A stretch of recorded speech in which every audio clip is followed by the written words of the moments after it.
Hi, in this tutorial I'm going to share to you the basic of variables in Scratch. So the idea is you will make a game that when you click this button it will increase amount of point using variables. Okay, so the definition of variables is a container or box that you can store a value here, and the example of the value is number.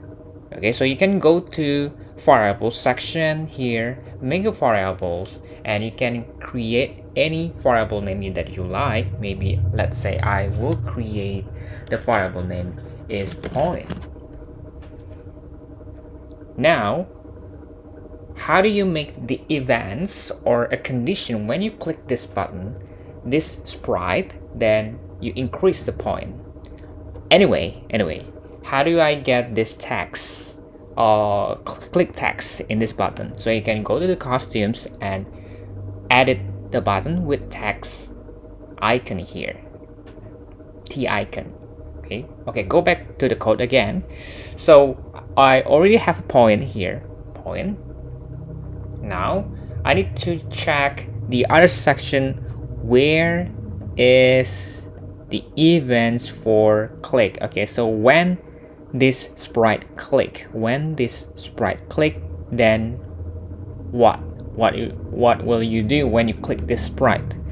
So the idea is, again, you increase the point that you get. Okay, so you grab this change block here, change blah blah blah by 1. What is the variable name? The variable name is point. So you change the option from my variable. This is the default variable you get when you create a new project in Scratch. So you change it to point here and change it by 1. That's it.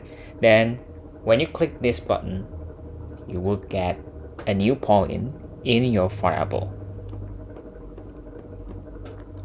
And this is one of trick you can do in Scratch. So you can move the position of the point in your screen, and when you double click it or click more than one time, it will change it to the other version of variables.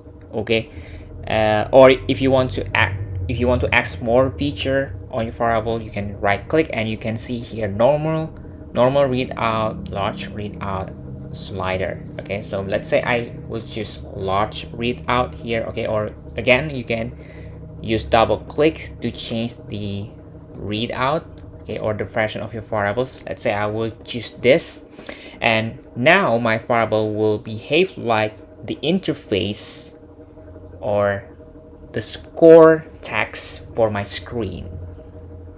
All right, yep, so I have done for point changing feature. Now let me try to think, how do I reset the point?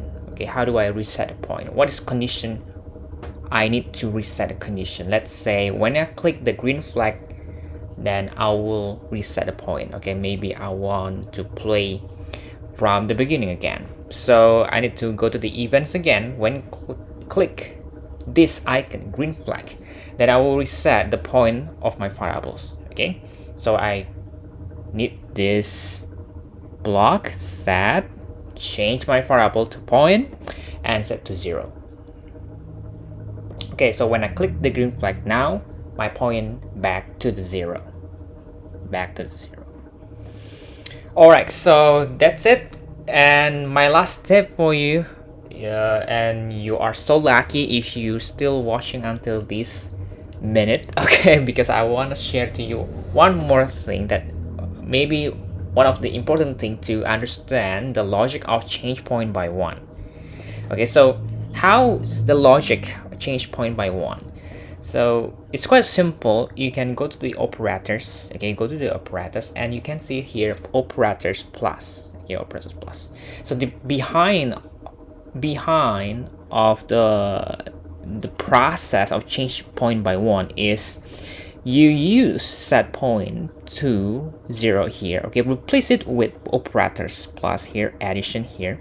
So set point to 1. Okay, this is how you increase by 1. Okay, and you need the alt value of your point. Okay, where do you get the alt point or the current point from your variables? So you can get it from here, this block. Okay, so you can take this block and